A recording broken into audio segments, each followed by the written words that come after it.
The heavy iron bolt of the basement door slid back with a rasp that sounded like a scream in the silent house.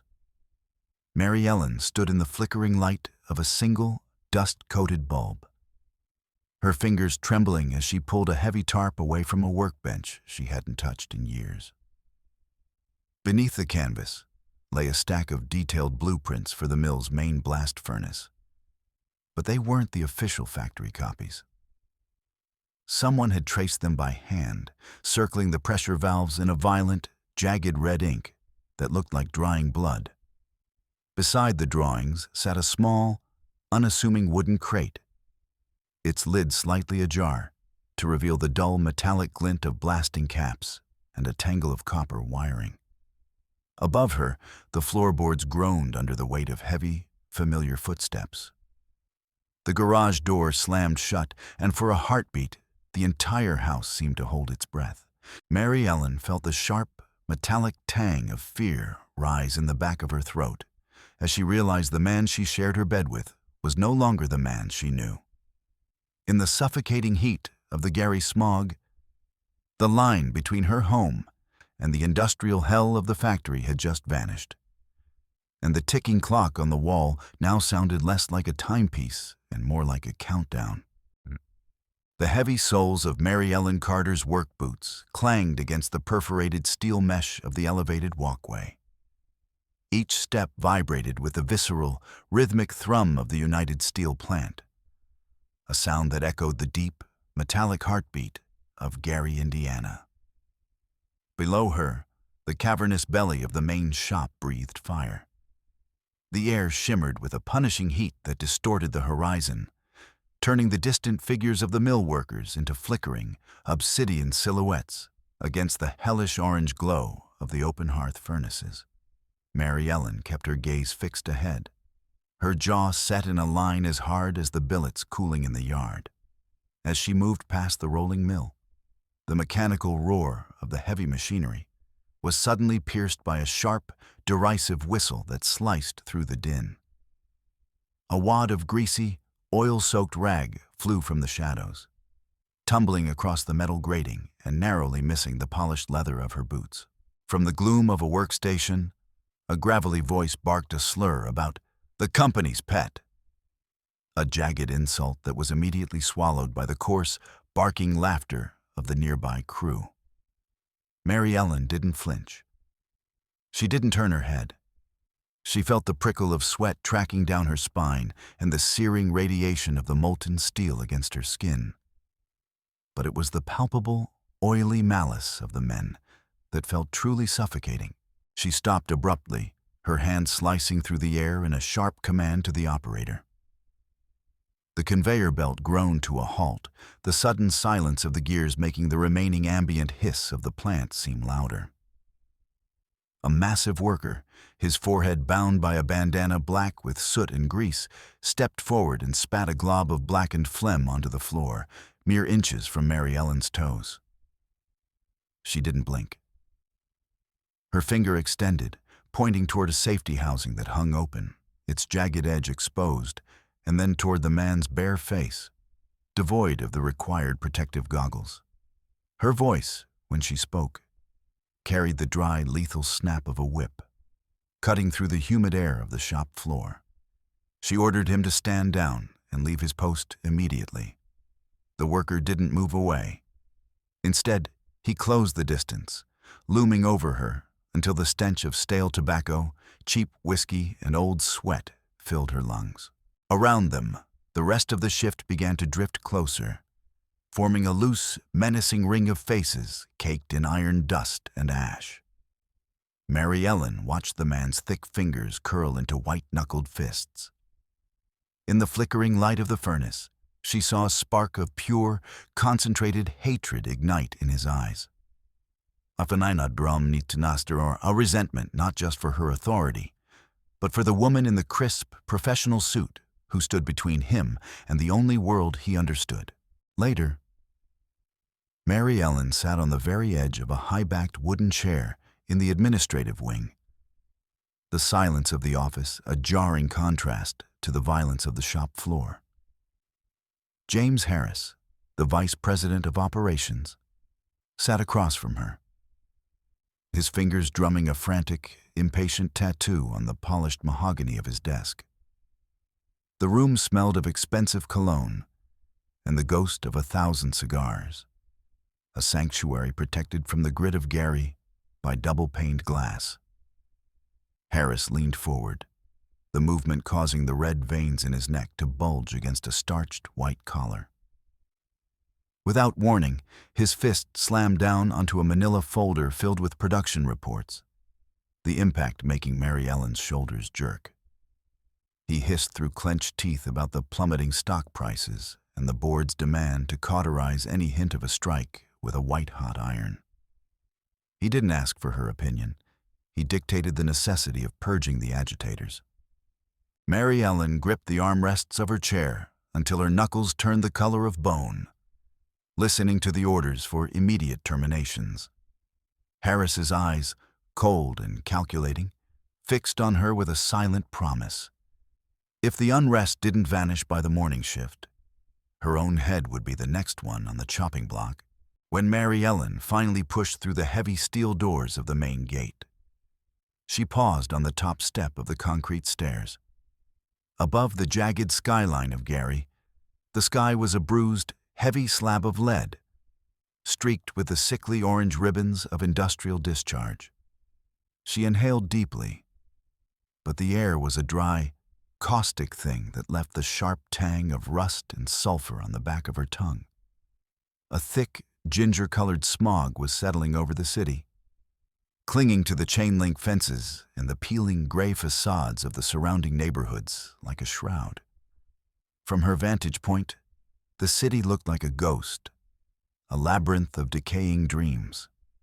She watched the toxic mist drift toward the empty playgrounds and the cracked asphalt of the parking lots, a silent predator.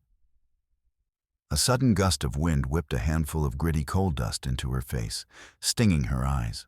She reached up, pulling the collar of her coat tight against the chill, her gaze lingering on the dim, flickering lights in the windows of the row houses where the workers retreated to hide from the encroaching dark and the deepening sense of hopelessness that defined their lives. The key turned in the lock of her front door with a metallic rasp. Mary Ellen stepped into the hallway, met by the familiar, stale scent of boiled water and old upholstery. Tom was there, slumped on the sofa, his eyes fixed on the blank gray screen of the television. He didn't look up. He didn't acknowledge the sound of her entry. Mary Ellen took a tentative step toward him, her hand reaching out to touch his shoulder, a silent plea to bridge the distance and talk about the day's burdens. Before her fingers could make contact, Tom lunged to his feet, shaking her hand off as if it were a stinging insect. His face was a frozen mask of indifference as he brushed past her, his shoulder clipping hers with enough force to stagger her. He didn't say a word. The back door slammed with a violence that shook the frames on the wall, and a moment later, the heavy iron bolt of the garage door scraped shut. Mary Ellen stood alone in the quiet corridor, the only sound the relentless, rhythmic ticking of the wall clock, marking the seconds of a life that felt like it was crumbling into ash. Dinner was a silent, mechanical affair. Mary Ellen dished out a casserole that had already grown cold, but she was the only one at the table. The clink of her fork against the cheap ceramic plate sounded like a gunshot in the oppressive stillness of the kitchen. She stared at Tom's empty chair, where his old, oil-stained work jacket still hung over the back, a hollow ghost of the man he used to be. A thick, bitter lump formed in her throat, making it impossible to swallow even a single bite of the bland food. Her eyes drifted to a long, jagged crack in the laminate tabletop, and it seemed to her a perfect map of their marriage. Split wide, jagged, and irreparable. The weight of her solitude pressed down on her, heavier than any production quota Harris could ever devise. She pushed the plate away, the ceramic scraping harshly against the table. The short walk between the back door and the garage felt like a canyon she could no longer cross. The following evening, Mary Ellen found herself walking through the unlit expanse of Shop 4, where the overhead lamps flickered and hummed, casting long skeletal shadows across the massive steel ladles. Suddenly, 4 shapes detached themselves from the darkness of the machinery, blocking her path. She heard the heavy, synchronized breathing of men in work coveralls and the gritty scuff of boots on the concrete floor. Before she could speak, one of the shadows lunged. A rough hand gripped her shoulder, spinning her around and slamming her back against the cold brick of the support pillar. The impact knocked the wind from her lungs, the rough masonry biting into her shoulder blades. The men closed the circle, and in the intermittent flashes of a distant welding torch, she saw the dull, gray glint of rebar segments in their hands. Her heart hammered against her ribs like a trapped bird, the thudding rhythm drowning out the distant clang of the mill as the first man took a slow, deliberate step toward her. Mary Ellen forced herself to stand tall, ignoring the traitorous trembling in her knees. She took a step forward, meeting the leader's gaze with a stare that refused to yield. Her voice, when it broke the silence, was dry and authoritative, a supervisor's tone that she used to command the floor. She called out each man by name, Danny, Mike, Steve, reminding them of their years on the line, their families, and the federal consequences of assaulting management. The tension in the air was a physical weight, but slowly, the rebar lowered. The men stepped back, the circle breaking as she walked through them, her eyes never wavering. As she reached the exit, a hissed word followed her. Traitor. An old welder, a man who had worked alongside her father, spat on the floor and accused her of selling her heritage and her father's memory for a leather office chair.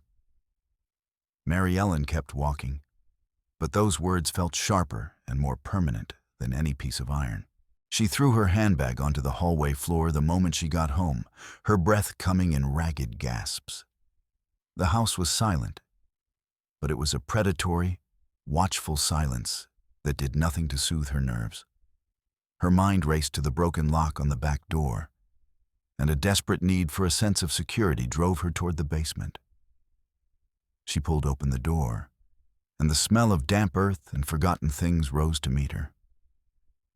The wooden stairs groaned under her weight, leading her down into the gloom where a single, dust-coated bulb swayed on a frayed cord. She began to rummage through the shelves, her hands frantic as she knocked over old newspapers and rusted cans. Her fingers finally closed around the cold, wooden handle of a hammer buried beneath a pile of moldy rags, a meager weapon against the mounting dread. As she pulled at the edge of a heavy, rotting piece of canvas, she discovered a hollow niche carved into the foundation's brickwork. Inside sat a thick cardboard tube, sealed with heavy black tape. With hands that wouldn't stop shaking, Mary Ellen peeled back the seal and unrolled the yellowed sheets. Her breath hitched. Spread before her were the intricate, technical blueprints for the United Steel cooling systems, the very heart of the blast furnaces. Red pencil marks circled the critical pressure valves and the structural supports she knew by heart. She saw the handwritten calculations for the exact PSI required to turn the steel casings into shrapnel. A cold sweat broke out across her brow as the realization hit her like a physical blow. This wasn't just a map. It was a professional, cold-blooded plan for the total destruction of the plant. Deep within the hidden niche, she found a bundle of envelopes tied with rough twine. On each sheet of paper, a crude stamp depicted a clenched fist rising from a gear, accompanied by the words, "Steel Whisper." Mary Ellen read the lines, her eyes darting over prose filled with a corrosive rage and calls for a cleansing fire to consume the office tyrants. The letters were addressed to Tom. They discussed the arrival of detonators and the specific roles each man would play in a coming night of reckoning. The paper crinkled in her grip, feeling impossibly heavy, as if the ink itself were made of lead. Every word in those missives sounded like a death warrant for the world she had spent her life building, written in the shorthand of men she had grown up with, men she had once called friends. The letters slipped from her numb fingers, fluttering to the grimy basement floor as the full weight of the truth finally crushed her. Mary Ellen scrambled to shove the blueprints and the letters back into the dark cavity of the brickwork, the rough stone tearing at her cuticles until they bled. The thick, stagnant dust of the basement filled her throat, and she had to press a palm over her mouth to stifle a ragged cough. Above her, the floorboards groaned, a heavy, familiar tread. Tom was back inside. The sound of his boots echoed through the house like the tolling of a bell. She threw the rotted canvas back over the niche, her hands sweeping the gray dust to hide any sign of her intrusion. When she finally climbed the stairs into the kitchen, the harsh overhead light caught the deathly pallor of her skin. Tom was standing in the shadows of the doorway, his fingers curled tightly around a heavy ring of keys. He didn't move. He simply watched her, his eyes unreadable and cold, as she tried to smooth her wrinkled skirt and still the frantic shaking of her hands. The next morning, Harris's office was a sanctuary of climate-controlled air and the scent of fresh coffee. But Mary Ellen felt as if she were drowning.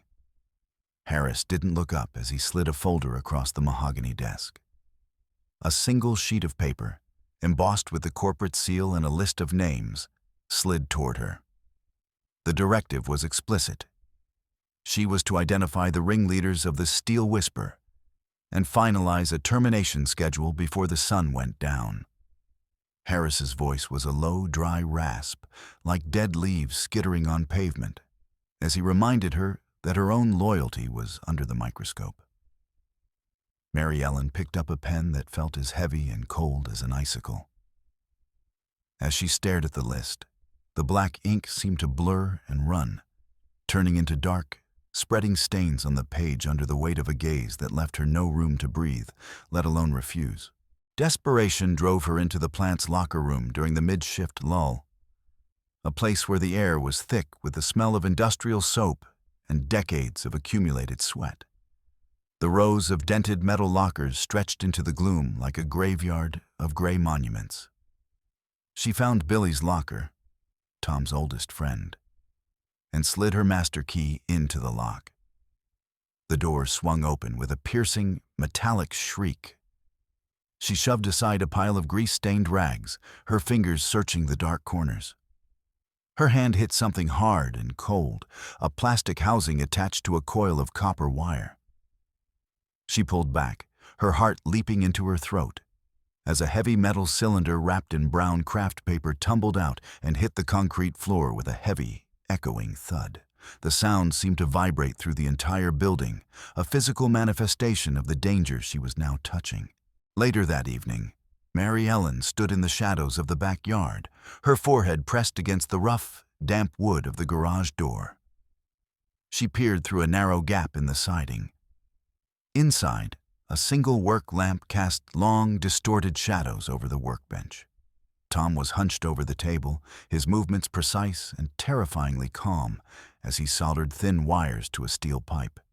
Two other men, their faces obscured by the brims of their caps, stood beside him, unrolling the same blueprints she had found in the basement. The sharp, acrid scent of resin and gasoline drifted through the cracks, stinging her eyes. She watched as Tom nodded, his finger tracing a path to the furnace's primary cooling valve. In the harsh light of the bulb, his eyes reflected a chilling clarity, a man who had moved far beyond the reach of doubt or hesitation. She tried to play the part of the dutiful wife at dinner, but the steam rising from the stew felt like a gray veil between them. She spoke his name, her voice a thin, trembling thread, and asked him, implored him, about the rumors of what the men were planning for the next shift. Tom froze. His fork clattered against his plate, and he slowly looked up at her. His gaze had turned into something jagged and sharp. He didn't answer. Instead, he spat out an accusation, calling her a spy for the front office, a woman who would sell her own husband to keep her title. He shoved his chair back with a violent screech that set her teeth on edge. The back door slammed with such force that the glasses in the china cabinet rattled, leaving Mary Ellen alone in the suffocating silence of a kitchen that no longer felt like home. 2 hours later, Mary Ellen turned into a narrow alleyway on her way back from a late errand, the shadows of the overflowing trash bins seeming to stretch toward her. Suddenly, a massive shape lunged from a darkened doorway. A heavy hand slammed her into the brick wall, the rough masonry scraping the back of her head. The overwhelming stench of cheap rye and machine oil filled her senses as the attacker leaned in, his voice a low, guttural hiss in her ear. She felt the cold, thin edge of a blade press against the skin of her throat, forcing her to freeze. The man warned her to stop digging into the business of the shop floor, or her house would be the first thing the steel whisper put to the torch. Mary Ellen closed her eyes, her breath hitching as she listened to the sound of heavy boots retreating over a bed of broken glass. Once inside the safety of her hallway, she reached out to hang Tom's work jacket on the peg, but her hand stopped midair. A series of iridescent, oily stains marked the sleeve. She pulled the fabric to her nose, and the sharp, unmistakable scent of lithium grease and industrial antifreeze hit her like a physical blow. It was the exact chemical signature she had smelled on the man in the alley. She looked closer, seeing the tiny, jagged tears in the cuff, where it had caught on the rough brick of the alley wall. Her fingers began to shake so violently she had to lean against the wall for support. The realization was a cold, numbing weight in her chest. Her own husband had been the one to pin her against that wall. The silence of the Gary night was shattered by the rising tectonic wail of the plant's emergency siren. It was a sound that didn't just fill the air. It vibrated in the marrow of Mary Ellen's bones, merging with the distant, primal roar of 1,000 angry voices. She stood in the center of the United Steel Plaza, the wind whipping her coat around her legs as shadows in oil-stained denim sprinted past her. The orange glare from makeshift torches licked at the faces of the workers, turning men she knew into unrecognizable, flickering demons.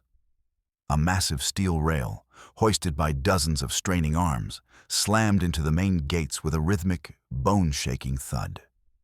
With a final, agonizing shriek of tearing metal, the gates gave way. A human tide surged forward, a chaotic wave of heat and resentment that flooded the yard. The air grew thick with the smell of smoke and the electric charge of impending violence. Mary Ellen fought her way toward the administrative wing, her body buffeted by the surging crowd. As she neared the entrance, a flash of movement caught her eye. The director's black Cadillac, a symbol of everything the men hated, was being heaved onto its side by a dozen workers. The windows shattered with a sound like crystalline thunder, spraying the pavement with glittering shards. A group of men began a methodical destruction of the car, swinging rebar into the radiator and headlights as if they were slaying a beast. She saw a dark stream of gasoline begin to leak from the ruptured tank, spreading in a shimmering, rainbow-slick pool beneath the feet of the rioters. The path to the main doors was effectively sealed by a wall of wreckage and human fury. She scrambled toward a first-floor window, her fingers clawing at the damp concrete of the ledge. With a desperate kick, she cleared the remaining glass from the frame and tumbled into the dark sanctuary of an office, the jagged edges of the sill tearing at her sleeves. Seconds later, the main lobby behind her erupted in a cacophony of destruction.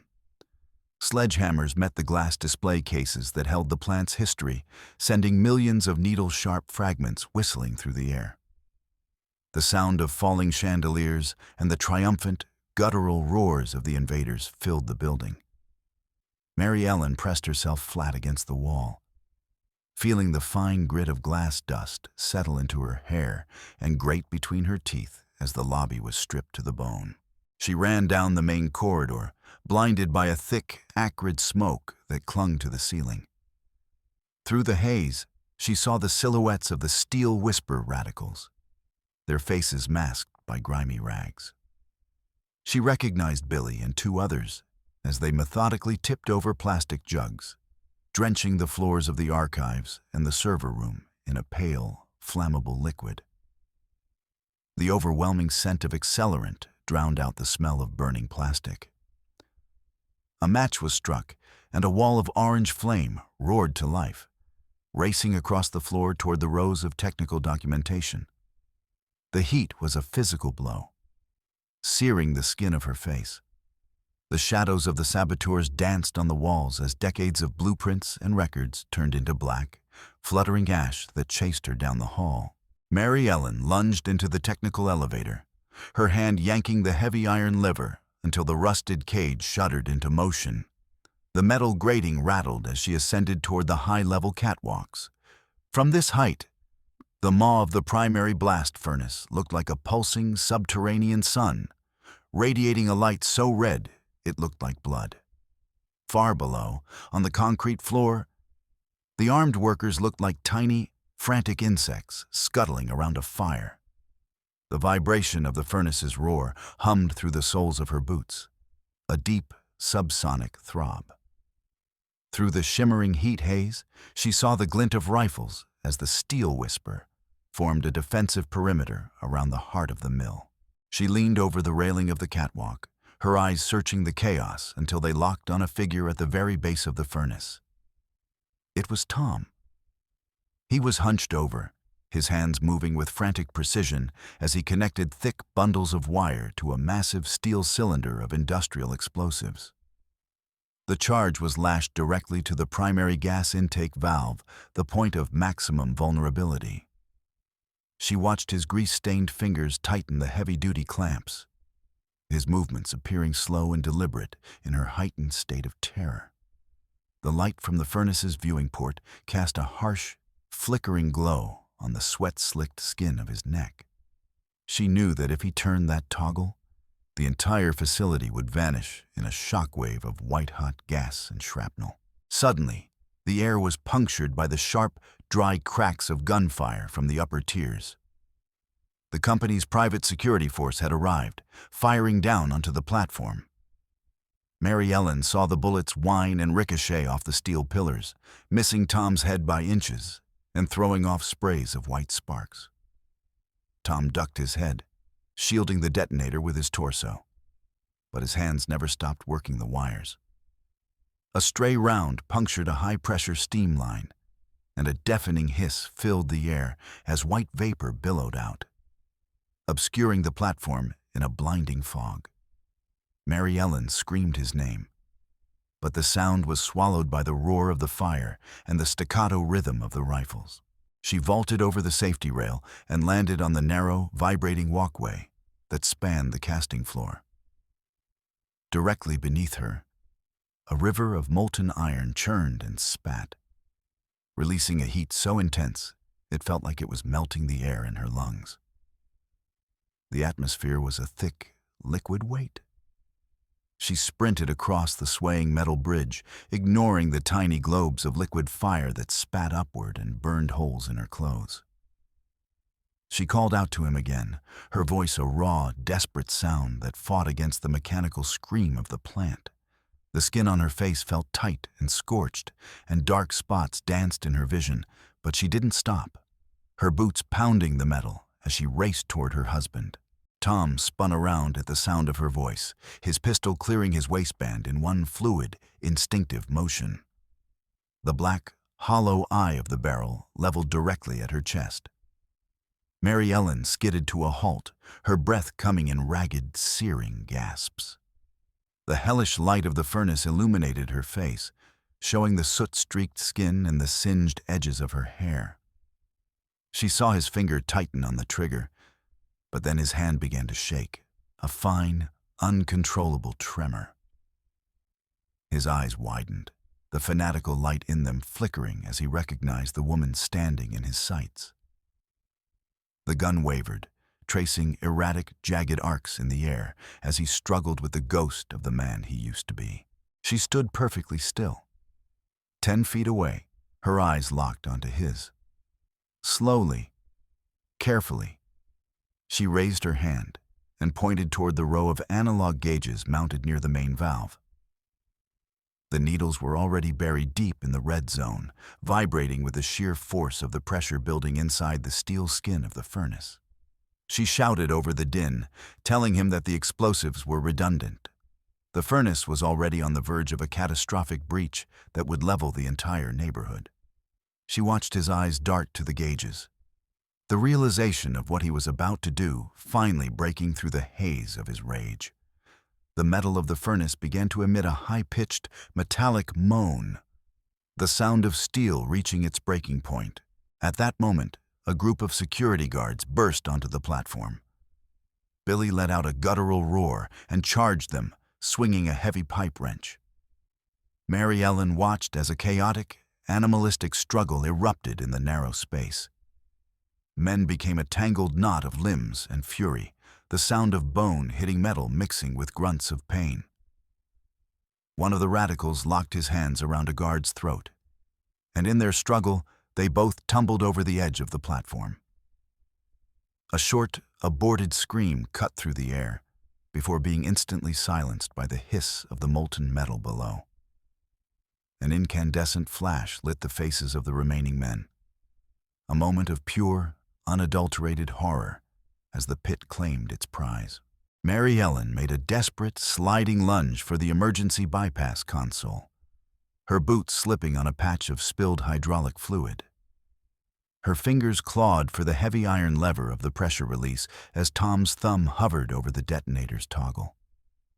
Time seemed to stretch into a thick, viscous syrup. She could see every pore on Tom's face, the sweat-soaked hair clinging to his forehead, and the hollow, broken light in his eyes.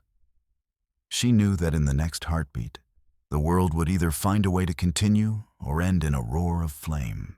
She braced her boots against the textured steel plating and threw the full weight of her body against the rusted iron handle. The metal was cold and unforgiving, frozen by years of neglect. She felt the muscles in her back strain to the point of tearing, a silent scream building in her throat.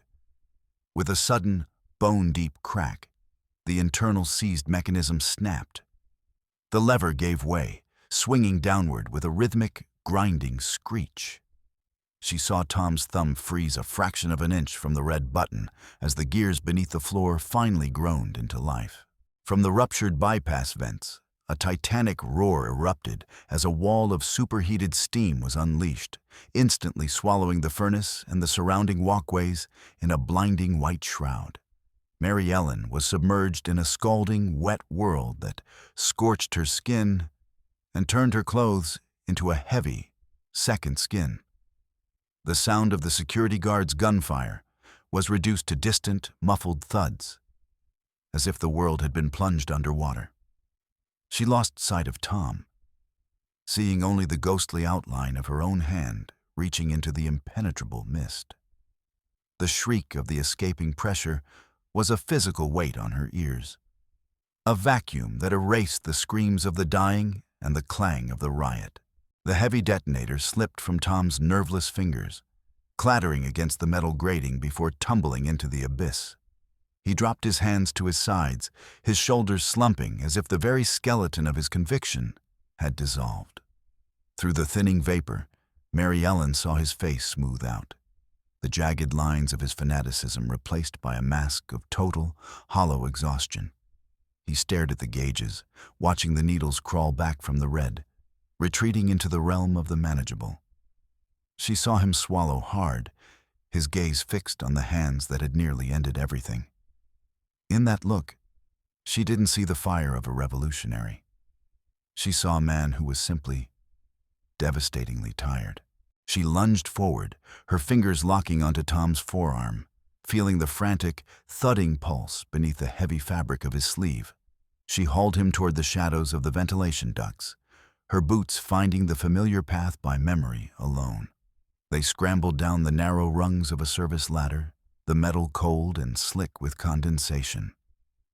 Below, the shouts of the tactical teams and the rhythmic thud of boots echoed through the shop. but she didn't look back. She felt him stumble, his senses overwhelmed by the noise and the heat, and she tightened her grip, forcing him onward. The smell of fire and ozone faded, replaced by the stagnant scent of old oil and wet concrete as she shoved him into a concealed technical crawl space. She threw her shoulder against a rusted steel plate that blocked the entrance to the old drainage tunnels.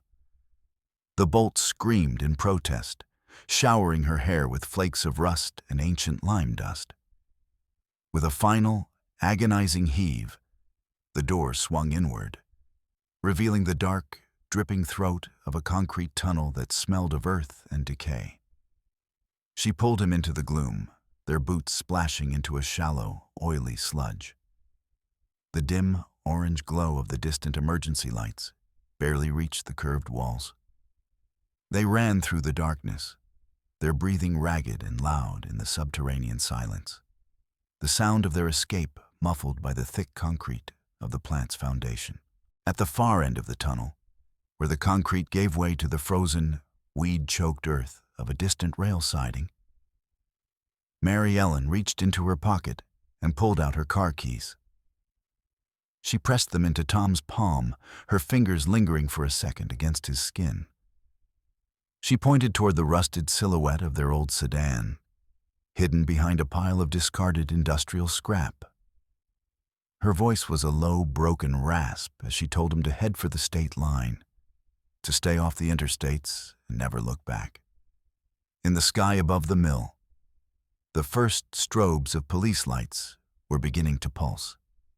She gave him a final, forceful shove toward the car, the freezing wind of Gary stripping the last of the warmth from her body. Tom paused at the edge of the clearing, his lips moving as if to say her name.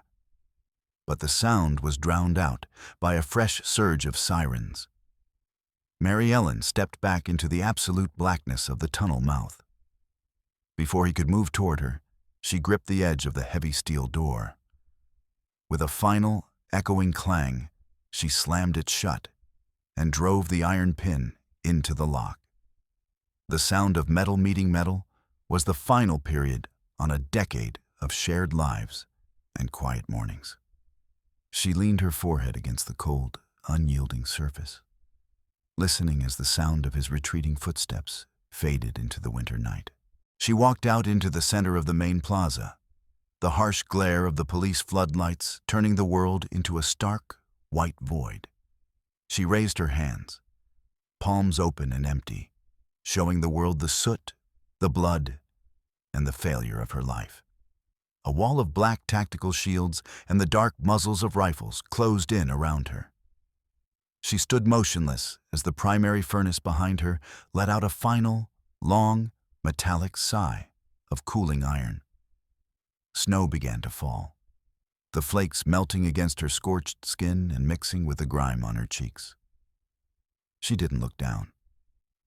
She stared directly into the dark glass lenses of the gas masks until she felt the cold, heavy bite of the handcuffs on her wrists. A week later, Mary Ellen sat in a windowless interrogation room, the hum of a fluorescent light overhead the only sound. She stared at the scarred surface of the table, her skin still carrying the faint, indelible scent of the mill. The detective across from her threw a series of crime scene photos onto the table, the twisted metal of the shop floor, the charred remains of the archives. He demanded names, but Mary Ellen simply watched the rhythmic movement of the court reporter's fingers on the keys. When he asked about Tom, she met his gaze with a flat, empty stare that revealed nothing. She had already decided to let the truth stay buried in the ash and the cooling slag of the United Steel plant. When she finally walked out of the police station, she was carrying a single cardboard box. Inside were the meager remains of her professional life, a nameplate, a pair of spare glasses, and a photograph of a man she no longer knew. She walked along the perimeter fence of the mill, where a fresh, closed sign had been chained to the gates. The wind whipped the paper, revealing the rusted iron bars and the silent, dead chimneys of a city that had finally run out of breath. The plant was a tomb, a silent monument to a world that had moved on. She didn't slow down. As she crossed the city line, the long, dark shadow of the mill finally fell away from her, leaving her alone in the cold, gray light of a new and uncertain morning. She stopped at the rusted sign that marked the end of Gary, looking out at the long, empty stretch of the highway.